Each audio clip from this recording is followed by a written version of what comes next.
இப்போ நம்ம நாட்டுக்கோழி குழம்பு செய்ய போகிறோம். அது எப்படி செய்யறதுன்னு பார்க்கலாம் வாங்க. இப்போ ஒரு கடாயில் 2 டேபிள் ஸ்பூன் நல்லெண்ணெய் ஊற்றிக்குவோம்.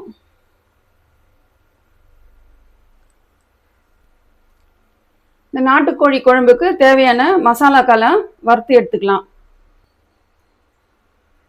1 டேபிள் ஸ்பூன் மிளகு, 1 டேபிள் ஸ்பூன் சோம்பு, 1.5 டீஸ்பூன் சீரகம், 2 டேபிள் ஸ்பூன் தனியா, 3 வரமிளகாய், 2 காஷ்மீர் மிளகாய், சிறிதளவு பட்டை, 1 லவங்கம், 1 ஏலக்காய், இதெல்லாம் சேர்த்து வறுத்து எடுத்துக்கலாம்.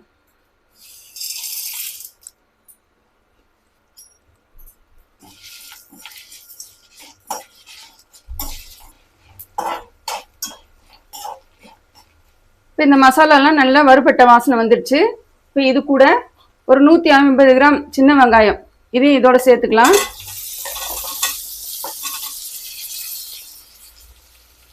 ஒரு 20 பல் பூண்டு, 2 இஞ்சி துண்டு எடுத்து அது பொடிசா வெட்டி வச்சுக்கேன். இது எல்லாத்தையும் இதோட சேர்த்துப்போம்.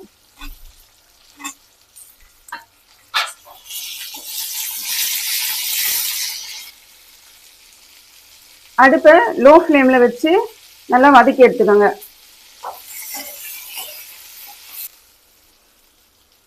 வெங்காயம் பாதி அளவு வதங்கி வந்துடுச்சு.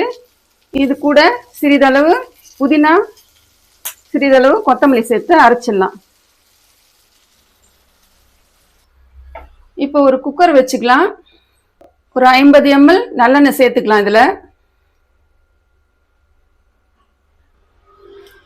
2 லவங்கம், 2 துண்டு பட்டை, 2 ஏலக்காய், ஒரு பெரிய வெங்காயம் 1 எடுத்து பொடிசா கட் பண்ணி வச்சிருக்கேன். அதையும் இதுல சேர்த்துக்கலாம்.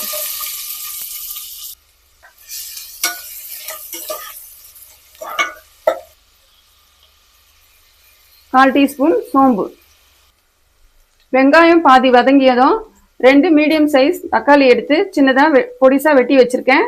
இதை இதோட சேர்த்துப்போம்.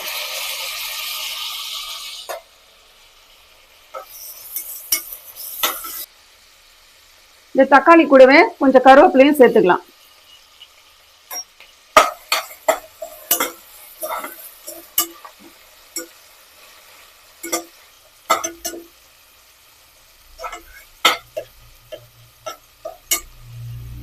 தக்காளி நல்லா வதங்கிடுச்சுங்க.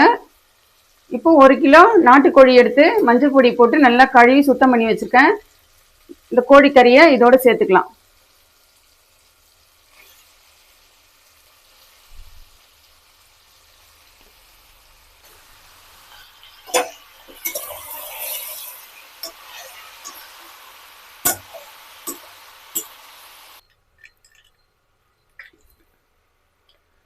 இந்த கிரேவிக்கு தேவையான அளவு கல்லுப்பு சேர்த்துக்கலாம்.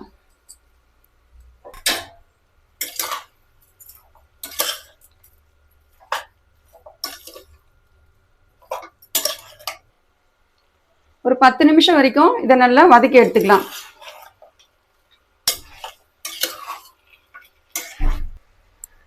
ஒரு 1/4 டீஸ்பூன் மஞ்சள் தூள் சேர்த்துக்கலாம்.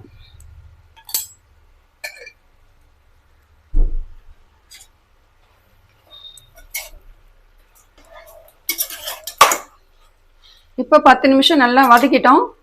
கறியிலிருந்து நல்லா தண்ணி விட்டு வந்துடுச்சு. இப்போ நம்ம அரைச்சி வச்ச மசாலாவை சேர்த்துக்கலாம்.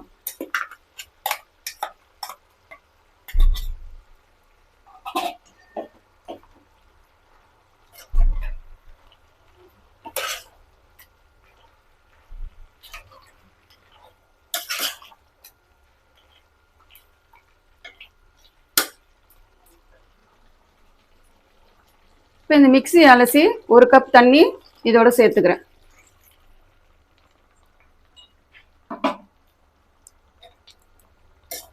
நல்லா கலந்து விட்டுடலாம்.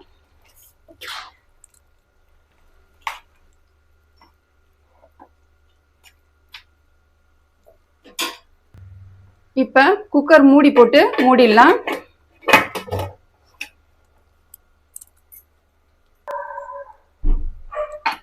இப்போ குக்கர் விசில் போட்டுட்டு ஒரு 5 விசில் வந்ததும் இறக்கிக்கலாம்.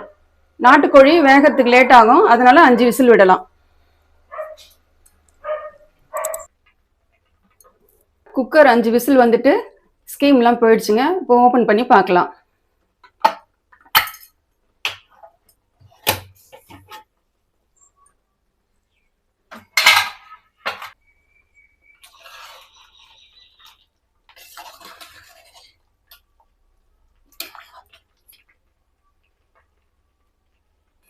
சிக்கன் நல்லா வெந்து வந்துடுச்சு.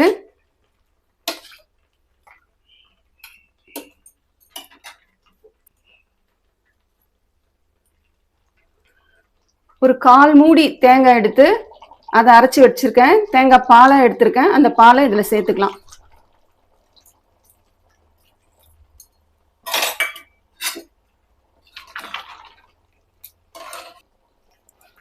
அதிகமாக தேங்காய் பால் சேர்த்தா குருமா மாதிரி ஆகிடும். இந்த அளவுக்கு 1/4 மூடி சேர்த்திங்கன்னா கரெக்டாக இருக்கும். இது ஒரு கொதி வரட்டும்.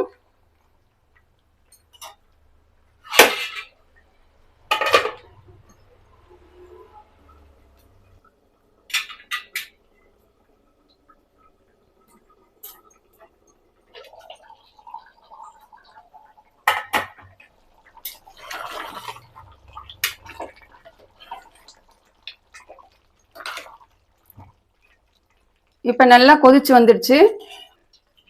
சிறிதளவு கொத்தமல்லியை தூவிட்டு கலந்து விட்டுடலாம்.